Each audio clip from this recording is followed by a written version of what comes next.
नमस्कार, मी प्रेम मुंडाफळे.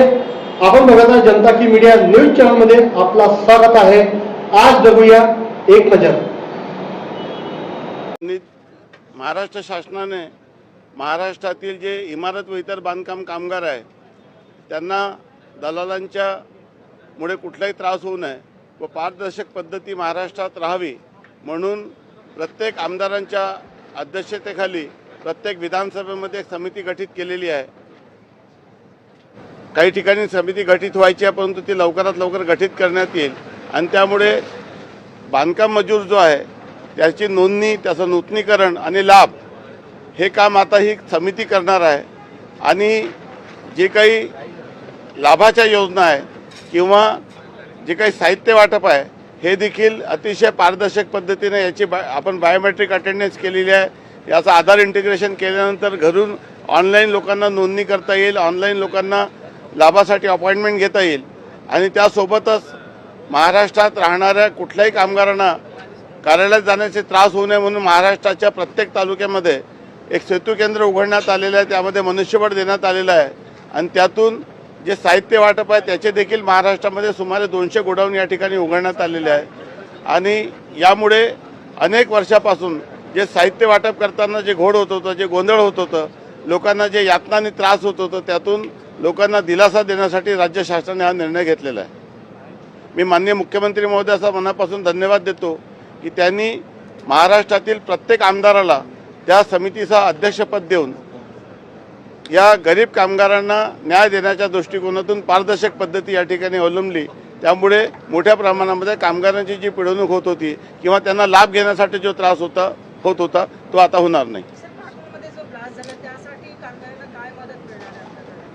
कामगारांच्या मदतीसाठी आम्ही लगेच 2 तारखेला नागपूरमध्ये विभागीय आयुक्त कार्यालयामध्ये माननीय पालकमंत्री यांच्यासोबत बैठक घेतली आणि त्या बैठकीमध्ये जेव्हा 1 तारखेला आम्ही व्हिजिट केली त्यामध्ये काही त्रास या ठिकाणी, काही अडचणी दिसून आल्या, काही चुका दिसून आल्या आणि या सर्व गोष्टीमुळे आता भविष्यामध्ये अशा पद्धतीची घटना होऊ नये म्हणून मी पूर्वीच मागच्या वर्षीच एक बैठक घेतली होती आणि महाराष्ट्राचा जो औद्योगिक सुरक्षा आणि सेफ्टी बोर्ड जे आहे त्या डिस्टला आपण अधिक सक्षम करण्याच्या दृष्टीने प्रयत्न करत आहोत. जे सुरक्षेच्या दृष्टीने जे काही त्रुट्या दिसतात त्या त्रुट्या डिस्प्ले कशा पद्धतीने करता येईल त्याची माहिती कामगारांना आणि जिल्हाधिकाऱ्याला कशी देता येईल, त्रुटी काढणे आणि फक्त ते कागदावर राहणे त्यापेक्षा त्या सुधारणा कशी करता येईल आणि ती टाईम बाउंड मॅनरमध्ये कशी करता येईल या दृष्टीने आपला प्रयत्न निश्चितच राहणार आहे.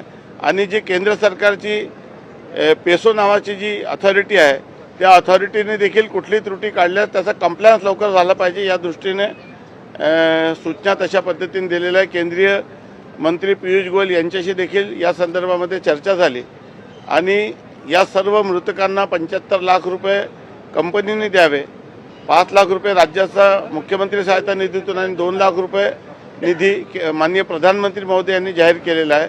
आणि जे कोणी जखमी झालेले आहे त्यांना प्रत्येकी 25 लाख आणि त्यासोबतच जर ते भविष्यामध्ये त्यांची परिस्थिती काही लोक जर वाचू शकले नाही तर त्यांना देखील मृतक समजून त्यांना देखील 75 लाख रुपये म्हणजे एकूण 82 लाख रुपये देण्याच्या संदर्भामध्ये आम्ही निर्णय केलेला आहे. त्यासोबतच जोपर्यंत कंपनी बंद राहील तोपर्यंत देखील कामगारांना वेतन देण्याच्या सूचना आम्ही दिलेल्या आहेत. महाराष्ट्राच्या इतिहासात इतकी कठोर कारवाई कधी झाली नाही तेवढी कारवाई या संदर्भात केलेली आहे. 21 लोकांवर गुन्हे दाखल केले आहे, बहुतांश लोकांना अटक झालेली आहे आणि इतर लोकांना अटक करण्याची प्रक्रिया सुरू आहे.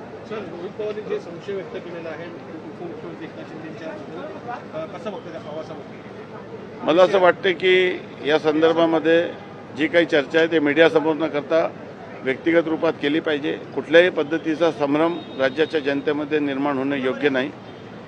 माननीय अजितदादा यांच्या अपघाताची चौकशी सुरू आहे. प्राथमिक रिपोर्ट पहिला आलेला आहे आणि भविष्यामध्ये सखोल याचा रिपोर्ट आल्यानंतर महाराष्ट्राच्या जनतेला सत्य कळणार.